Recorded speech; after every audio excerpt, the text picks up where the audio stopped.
ድሬዳዋ መጥቻለሁ።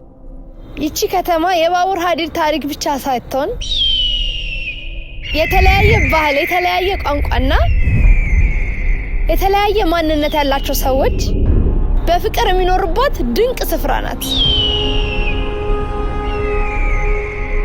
መታችሁ እንድታዩት ይህንን አየር እንድትተነፍሱ ጋብዛችኋለሁ።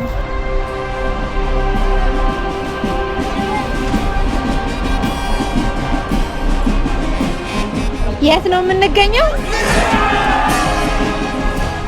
ድሬ ሁልጊዜም አዲስ ነገር አላት። የከተማዋን የድሮ ግርማ ሞገሷን ስናስታውስ ኢትዮጵያዊነት በደማቅ ቀለም የተቀባባት ከተማ መሆኗን እንረዳለን።